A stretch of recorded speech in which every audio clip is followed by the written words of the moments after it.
Welcome to Optimistic Voices, a podcast of helping children worldwide. We help children worldwide by strengthening and empowering families and communities.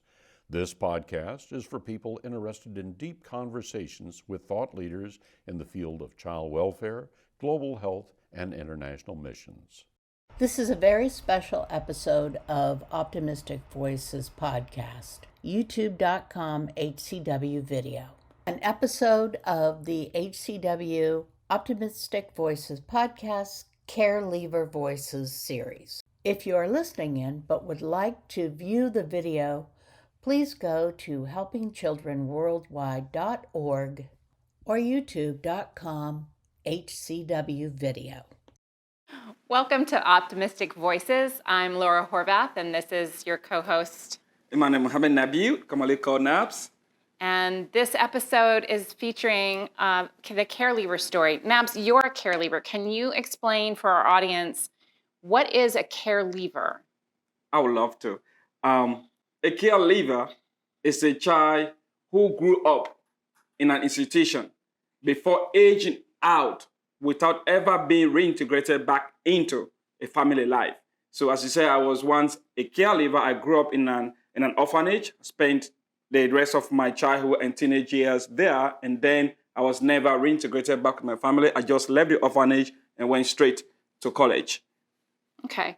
So at HCW, we have another term we use called Care Leader, Leader. So can you talk about what is the difference between a care leaver, which you just described, and a care leader? Sure. So a care leader now is a care leaver who now uses his care living experiences to advocate for children to grow up in a safe and loving family. Okay.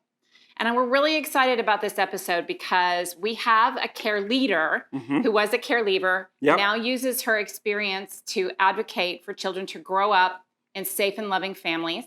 Her name is Beneetta Kulah, and she's coming to us live all the way from Liberia. So, Beneetta, I just want to say welcome. It's a pleasure and a thrill to have you on the program. Thanks, Laura. And thanks, Nabs.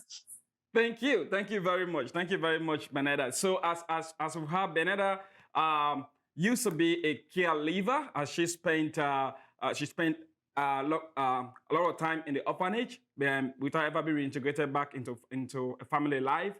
But now Beneetta is a care leader because she's using her care leaver's experience to advocate for children to grow up in families and to bless others with her story and testimonies. So we'll start with Beneetta today. Beneetta, will you be willing to share with us a little bit about your journey leading to the orphanage in the first place? What led you to the orphanage in the first place?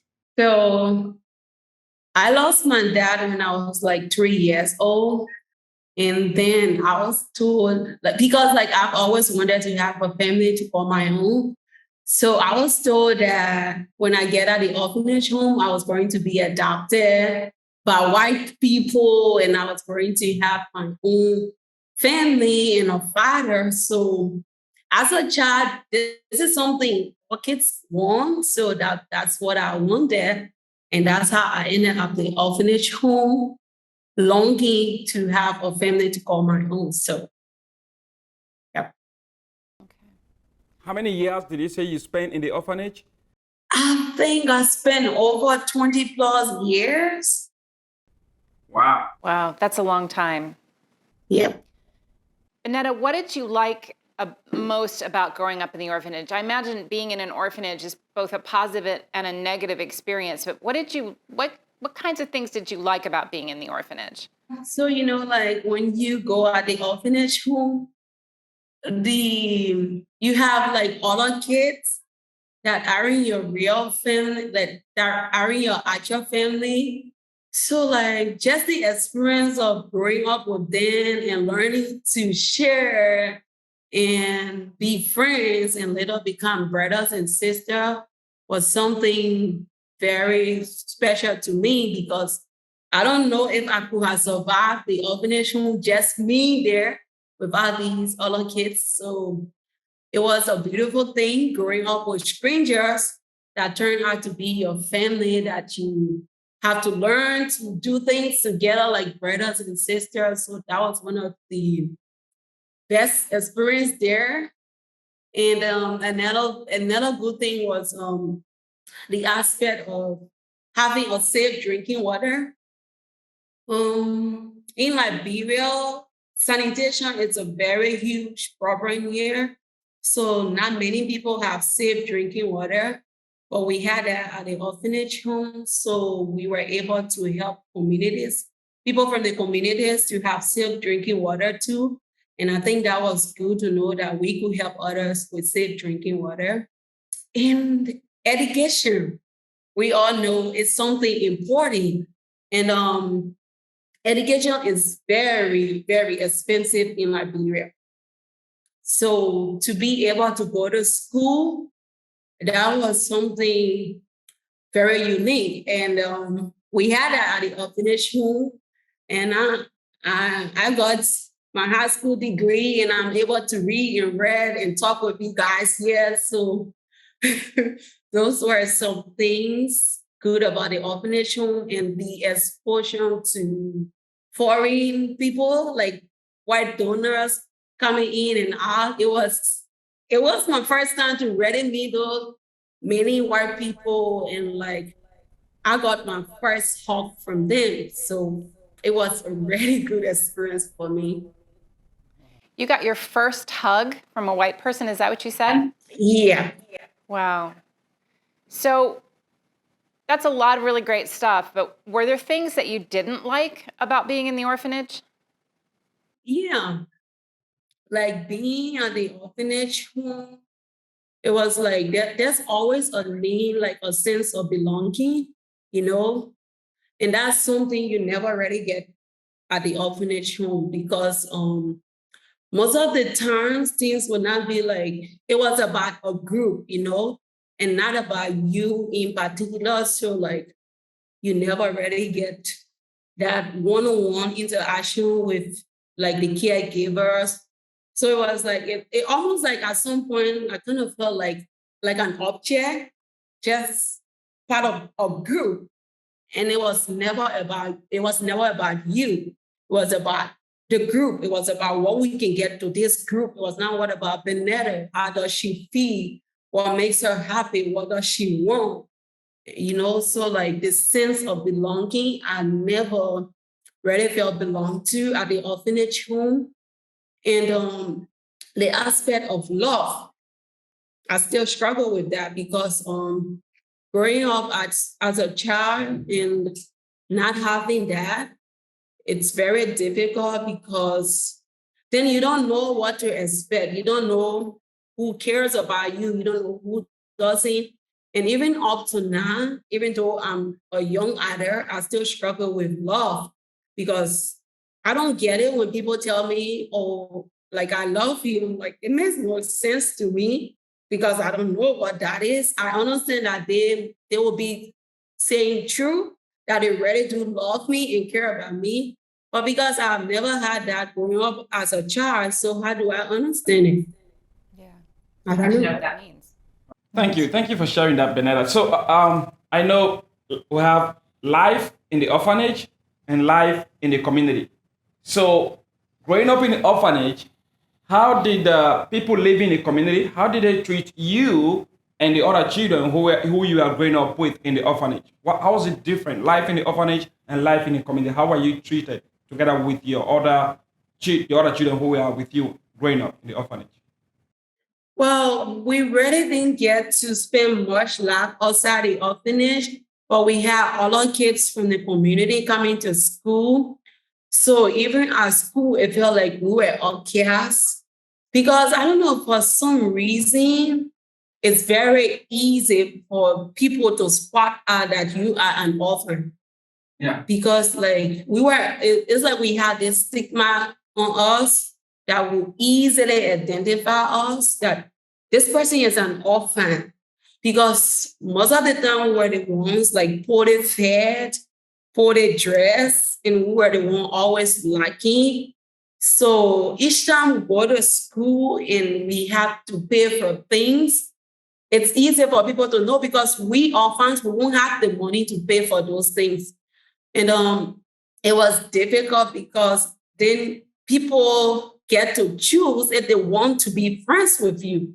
You know, that's the most difficult part because like you don't get to choose who you want to be friends with, even though you might want to be friends with lots of people, but that was never an option for us because then we were like not important. So then the kids from the community get to choose, maybe I will be friends with her, or I don't want to be friends with an orphan because for some reason, I guess they thought like we were responsible for being an orphan or it was our fault of being orphans. And most of the times in class, when examples are being made, we be used for example. Like all the orphans that can't afford this, that didn't stand, you know. So it was really very difficult receiving that from other people in the community. So like, yeah, that was a great challenge. I can imagine.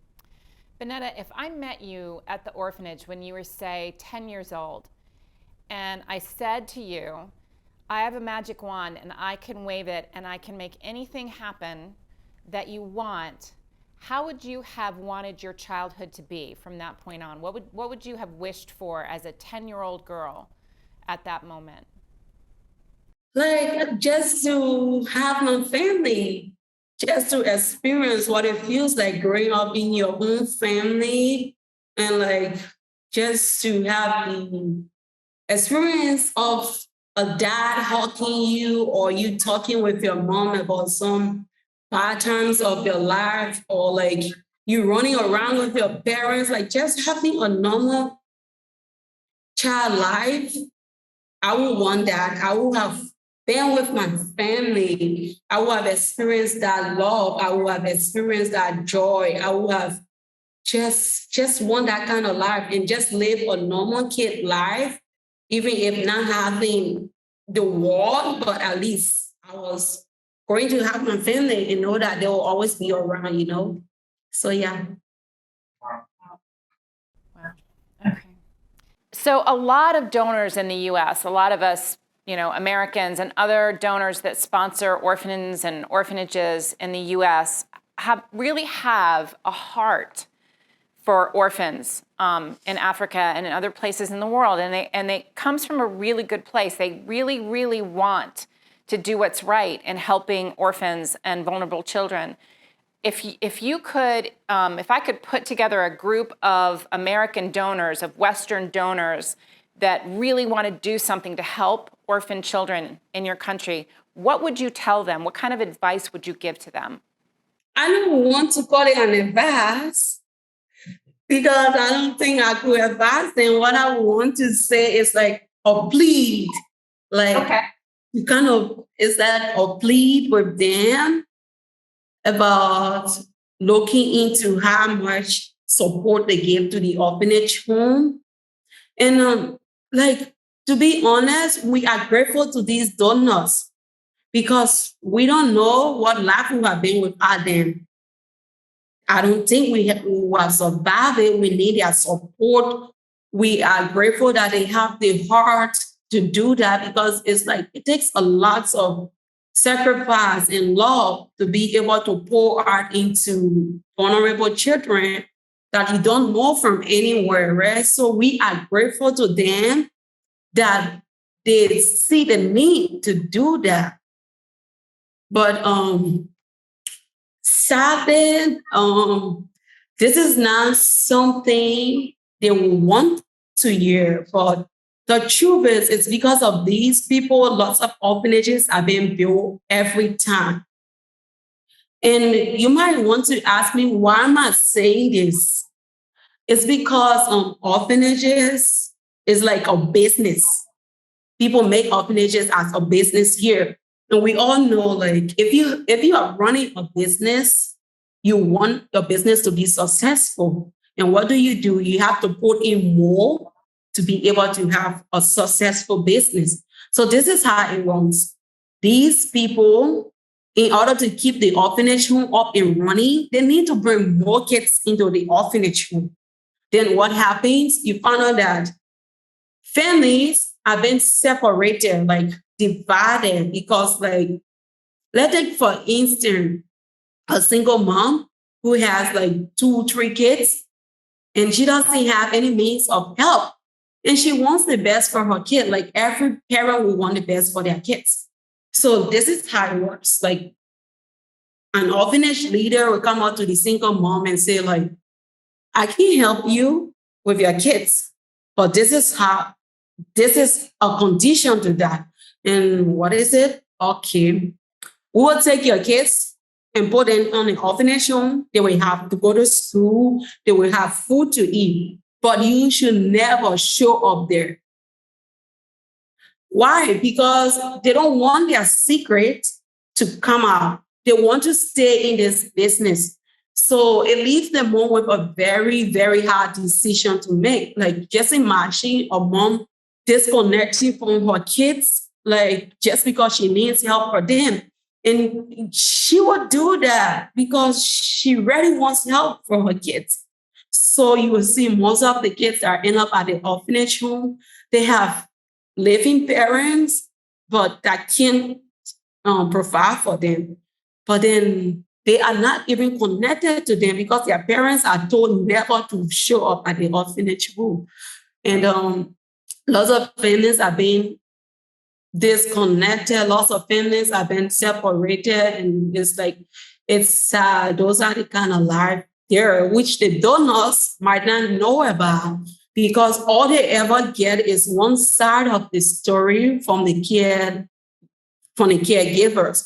Because the thing is, in order for me to get help, I will give you what you want to see. I will tell you what you want to hear. I will show you pictures you want to see. So if I want to operate an orphanage home and I need support from foreign donors, I'm going to take sad pictures. I'm going to take pictures of kids that are poorly dressed. I'm going to take pictures of kids that look like so sad that even when you see it, the first thing you ever think about, oh, I'm going to sell my house and give all the money for that kid. Right? So when I send this picture to you, it will cost you to send me money. And then when you send me money, I need to build trust. Okay, so it's like a business, right? So I need to build trust with you. So I'm going to send you the happy pictures that you want to see now. I'm going to allow these kids to have beautiful clothes on and have the brightest smile ever. And I'm going to send you these pictures and say, see, these are the support, like this, the funds you gave, this is what we are doing with it for the kids. They are benefiting from it. But the truth is, everything done is like a program. We that live at the orphanage home, we are programmed to do these things. We are told to say a certain things to you guys. We are told to act a certain way because it gets us in trouble if we do the other way around, right? So most donors were like, but why we don't hear this story from the kids themselves? Why are we always seeing happy pictures? Because that's what we are programmed to do. And you guys will never get to know about it because it's like, it's in our mind. It's like it's like a remote control. So like the president and you do what you are told to do.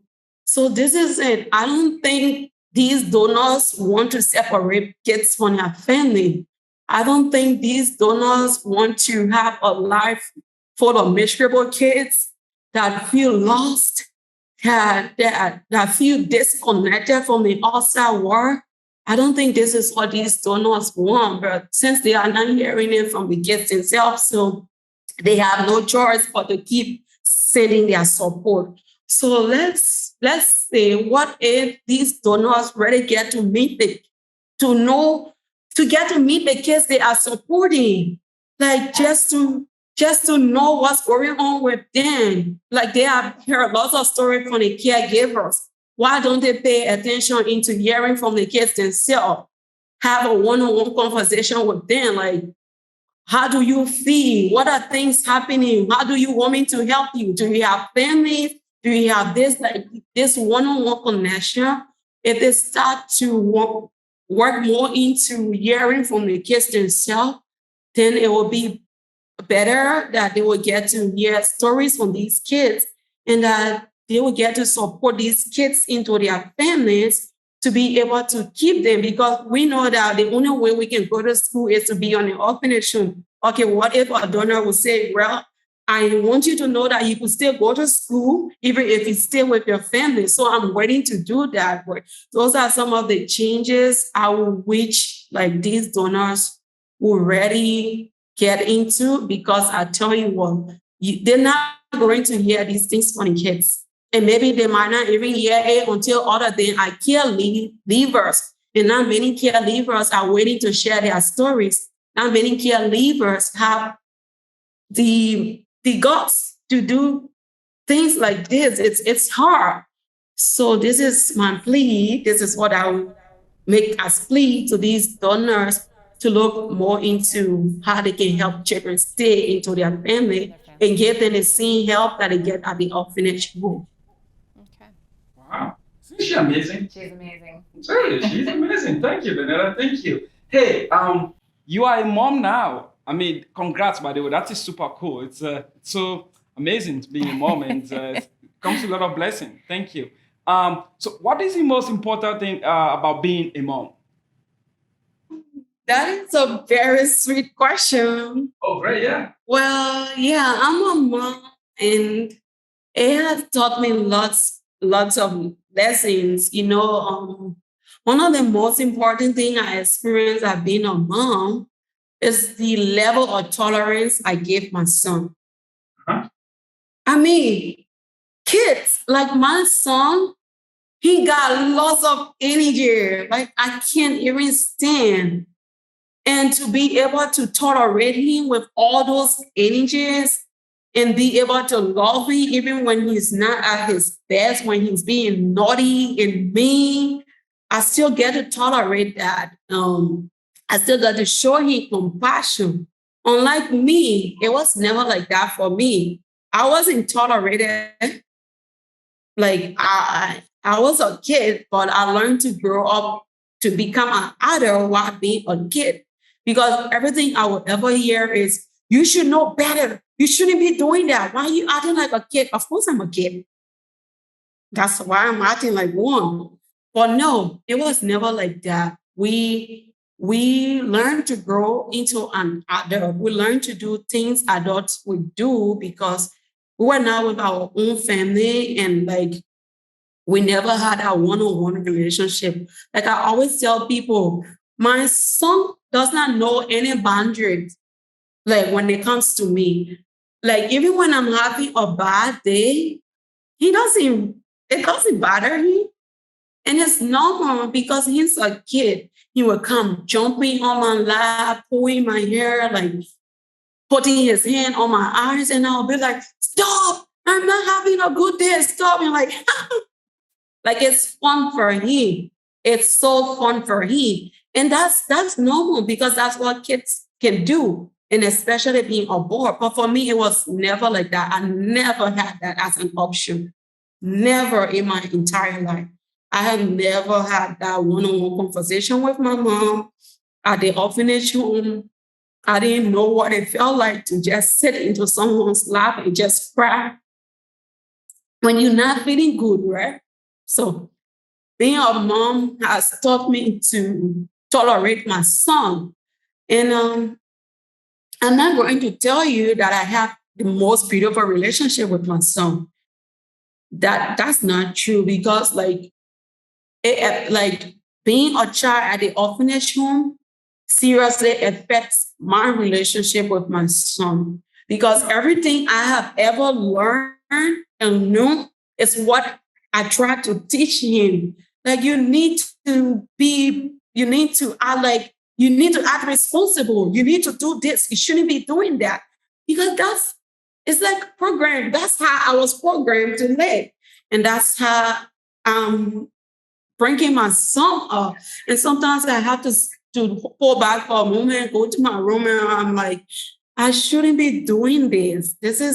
He's just a child, even though I struggle with it growing up, but that doesn't mean I should allow my son to pay for what I didn't have. So like it's very difficult till now. I'm still learning to build a relationship with my son. I'm still learning to build a relationship with my son. Being a mom, it's like a huge task for me. And also being a mom helps me to be alive because I used to be a suicider. And once I have my own child, I kind of felt like, okay, I have another life to take care of. So if I leave this war, how is it going to survive? Like, in a world full of unknown and uncertainty, like, how is he going to survive? He doesn't have anyone, just me. So, like, being a mom helped me to stay alive and to fight for my son. So, yeah. Thank you. We are so glad that your son is having that one-on-one connection that with you that you never had growing up, to a parent. Yeah. And we're so glad that he's not only getting a sense of belonging, but he's actually feeling it. He's experiencing that belonging to a family, to a primary caregiver. Thank you for sharing that. So let's say something happened to you. Where will you want your son, to be cared for? Where? I would have said my family, but I don't have connection with my family because, like, I don't know my family and I don't know if I trust them well enough to give my son to them. So my family wouldn't be an option, but I would want him to grow up with my friends, like those that I love and those that I trust, like who are in my real family. But I know that I have known them. And I know that my son will be safe with them, not at an orphanage home, because I've lived that life and I wouldn't want that for any kid. At least I say my son. I wouldn't want him to live struggling in his adult life, how to stand on his own 2 feet, how to do this, how to do that. So I wouldn't want that because it's never an option for me at the orphanage home. Wow. Okay. Wow, thank you. So now let's assume this. If you are in charge, right? You are in charge of President of Liberia. Yeah, president. Yeah. If you are in charge of the child welfare system in your country, Liberia, what will you want to do differently about caring for orphans and vulnerable children? What would be your wish for those children? I think one of the most important things people fail to realize is that children have voices too. Like, I think they feel like children are so naive that they don't know what they want, that people will keep making decisions for them. So, like, if I was head of the child welfare, the first thing I would want to do is to get to know a detailed information of every kid into a given facility, right? Like, doing that helps you to better understand the need of that child. Like, you get to know them, you get to know where they are from, it will be easier for you to trace their family in case they need to be reunited with their family. So getting to know like a detailed information about these kids, like on a one-on-one level, will really help to ease some problems because lots of kids, they don't even know where they are from. Yeah. They don't even know like how to reach out to people, right? So like you getting to know them individually and knowing what they need and knowing like how you can help them will be very important. Like it will give you a broad awareness of how to deal with them in the end.